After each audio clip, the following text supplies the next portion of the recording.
ગુજરાત સરકાર અને કેન્દ્ર સરકાર દ્વારા યુવક યુવતીઓને સરકારી નોકરી માટે વિવિધ ભરતીની પરીક્ષાઓનું આયોજન કરવામાં, જેમ કે ગુજરાત ગૌણ સેવા પસંદગી મંડળ, ગુજરાત પંચાયત સેવા પસંદગી મંડળ, પોલીસ ભરતી board, GPSC, UPSC, staff selection board, bank recruitment board, આવી વિવિધ ભરતી પરીક્ષાઓ દ્વારા ગુજરાત અને ભારતના યુવક યુવતીઓને સરકારી નોકરી આપવામાં આવે. તો પરીક્ષામાં ખૂબ જ જરૂરી ફેરફારની હું આજે વાત કરવાનો. સરકાર દ્વારા વિવિધ પરીક્ષાઓ લેવામાં આવે છે. એમાં મિનિમમ ધોરણ 12 પાસ મોટા ભાગના ગ્રેજ્યુએટ યુવક યુવતીઓ પરીક્ષા આપી રહ્યા છે. ગુજરાતમાં 25 લાખથી વધુ ગ્રેજ્યુએટ યુવક યુવતીઓ બેરોજગાર છે અને 50 લાખથી વધુ ધોરણ 12 પાસ યુવક યુવતીઓ બેરોજગાર. એટલે મોટા ભાગની ભરતીઓમાં 10 લાખથી વધુ યુવક યુવતીઓ પરીક્ષા આપી રહ્યા છે. સરકારે મારી ખાસ સૂચના છે કે આપ જે પરીક્ષા લો છો OMR, ઓપ્ટિકલ માર્ક રીડિંગ, એ પરીક્ષામાં તમારા જે 4 ઓપ્શનો હોય છે એમાં સાચા જવાબમાં ગાંઠું મીંડું કરવામાં આવે છે. હવે આ પરીક્ષા પદ્ધતિ જ બોગસ છે એટલા માટે કે કેવી રીતે ખોટું થઈ રહ્યું છે. જે લોકોને નથી આવડતું એટલા માર્કના મીંડા કરતા નથી, એમના મીંડા પાછળથી સાચા થઈ જાય એટલે કે પેપર કોરું મૂકે છે. આની જવાબદારી કોની? બીજું, એકાદ વાર એવું થયેલું કે જે જવાબો છે એમાં જે વિદ્યાર્થીઓનું સેટિંગ કરવાનું હોય એમાં BA CDBA CBDA આવું કહી દેવામાં આવે. CBDA CBDA એ જ પ્રમાણે જવાબ સેટ કરેલા હોય. પ્રશ્ન વાંચવાનો માત્ર એ જ પ્રમાણે મીંડા કરવાના, તમારે 100 માર્કનું પેપર સાચું. ત્યારબાદ જ્યારે માર્ક્સ કોમ્પ્યુટર દ્વારા ઉમેરવામાં આવે ત્યારે ગોઠવણી થઈ જતી હોય છે. અને બીજું, 2012 થી 2024 સુધીમાં 12 વર્ષ 21 વખત પેપર. બહુ ગંભીર વાત આજે આપને કહું છું, કારણ કે વિશ્વના બેસ્ટ ટ્રેનર, બેસ્ટ વક્તા અને બેસ્ટ મેનેજમેન્ટ ગુરુનો યુનો એવોર્ડ મળેલો આખા ભારતમાં મને મળેલો છે. એટલે સત્ય હકીકત તરફ ધ્યાન દોરું કે જો પરીક્ષા એક શબ્દમાં કે એક વાક્યમાં જવાબ આપો અને પ્રશ્નની સામે એક લીટી ખાલી રાખેલી હોય, જો જવાબ નથી આવતો તો જ્યારે પેપર પૂરું થાય ત્યારે તમારે આડી લીટી દોરવાની, પાછળથી ત્યાં કોઈ શબ્દ કે વાક્ય લખી શકે નહીં. આમાં ખોટું થવાની કોઈ જ શક્યતા નથી. પરીક્ષા પદ્ધતિ મીંડા પદ્ધતિને બદલે answer in one word or in one sentence આવી પદ્ધતિ કરવામાં આવે અને પેપર પૂરું થયા પછી ત્યાં અંડરલાઈન કરી દેવામાં આવે તો જેટલું લખ્યું છે એટલા જ માર્ક આવશે. એમાં ખોટું થવાની શક્યતા નથી. પેલા વિદ્યાર્થીના અક્ષરો છે, મીંડામાં ખબર જ નથી પડતી કોને મીંડું કર્યું. વિદ્યાર્થીએ કર્યું, વાલીએ કર્યું, શિક્ષકે કર્યું, આચાર્યએ કર્યું, અધિકારીએ કર્યું, અને સાબિતી શું? અને બીજું, 21 વખત પેપર ફૂટ્યા. કેમ ફૂટ્યા? ગુજરાતના સરેરાશ 1000 થી વધુ યુવક યુવતીઓ પાસેથી 10 લાખ ઉઘરાવવામાં આવે એજન્ટો દ્વારા. 10 લાખ ગુણ્યા 1000 એટલે 100 કરોડ રૂપિયા થયા. 21 વખતમાં 2100 કરોડ રૂપિયાનો ભ્રષ્ટાચાર થયો. વિદ્યાર્થીઓને, વાલીઓને એમ કહેવામાં આવે કે પેપર ફૂટ્યું, અમે શું કરીએ? આજે હું આ ખાનગી વાત ઉપર પર્દાફાશ કરવા માંગુ છું કે પેપર જે નીકળે છે એ માત્ર એ જે તે વિભાગના મિનિસ્ટરી, સેક્રેટરી પહેલે જ ખબર હોય. આ ખાનગી વિષય અને પેપર ક્યાં છાપવા આપ્યું એ માત્ર મિનિસ્ટરના સેક્રેટરી નક્કી કરે છે. બેંગ્લોરના, હૈદરાબાદમાં પેપર છપાય. ગુજરાતમાં 3 સરકારી પ્રેસ. આ સરકારી પ્રેસમાં પેપર શા માટે છપાતું નથી? શા માટે બેંગ્લોર, હૈદરાબાદ કે ચેન્નઈ પેપર તમે છાપવા આપો છો? અચ્છા, એ પેપર છાપવા આપ્યું એ પણ ભાજપના નેતાનો પ્રેસ છે.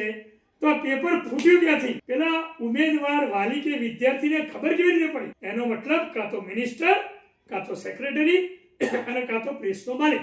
આ 3માંથી એકે આ પેપર લીક કર્યું અને વિદ્યાર્થી વાલી જોડે પહોંચ. હવે જ્યારે મીડિયામાં આવે ત્યારે મીડિયાવાળા મુખ્ય સૂત્રધાર કોને બતાવે છે? પેલા એકાદ વિદ્યાર્થીને, એકાદ શિક્ષકને, એકાદ વાલીને, કાં મુખ્ય સૂત્રધાર. આ મીડિયાને વિનંતી કરું છું કે ભાઈ સૂત્રધાર કોણ? પેલા મિનિસ્ટર, સેક્રેટરી ને પ્રેસનો માલિક.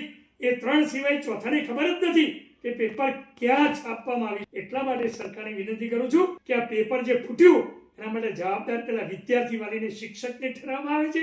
આ સદંતર ગેરકાયદેસર છે, ગેરકાનૂની, અને અદાલતને પણ સરકાર દ્વારા ગેરમાર્ગે દોરવામાં આવે છે. અને પેલા વિદ્યાર્થી, વાલી કે શિક્ષકને કારણ વગરની જેલ થાય છે અને નિર્દોષ એ દંડાય છે. આજે ફરીવાર કહું છું સરકારને કે હવેથી દરેક પરીક્ષા OMR સિવાય answer in one word, answer in one sentence રીતે લેવામાં આવે તો આ પરીક્ષા ભરતીમાં ખોટું નહીં થાય. અને પેપર ફૂટે તો એના માટે જવાબદાર માત્ર મિનિસ્ટર, સેક્રેટરી અને પ્રેસનો માલિક જ હોઈ શકે, અન્ય કોઈ નહીં. એટલે સરકાર હવેથી તકેદારીનું પગલું ભરીને પહેલું તો પેપર ફૂટવું ના જોઈએ અને બીજું આ પરીક્ષા પદ્ધતિ બદલો.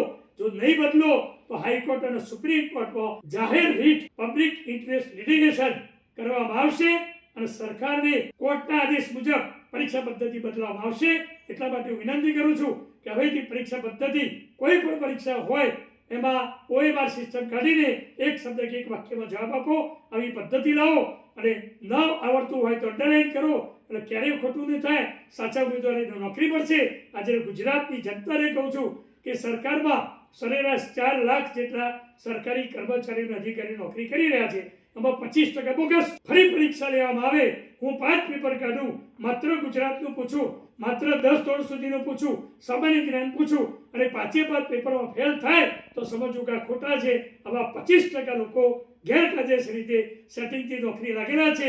માટે સરકારને વિનંતી કરું છું કે આપ દર વર્ષે એમની જનરલ નોલેજની પરીક્ષા લેવી જોઈએ. સરકારમાં નોકરી લાગેલા હોય એમની, અને 100માંથી 50 માર્ક ના આવે તો એનો અડધો પગાર કરો, કાં તો નોકરી બધી પાડી ચૂકો. જો આવડતું જ નથી તો મેરિટમાં 80 માર્ક કેવી રીતે લાવ્યા? એક જ ભરતી જેન્યુઅન થઈ છે.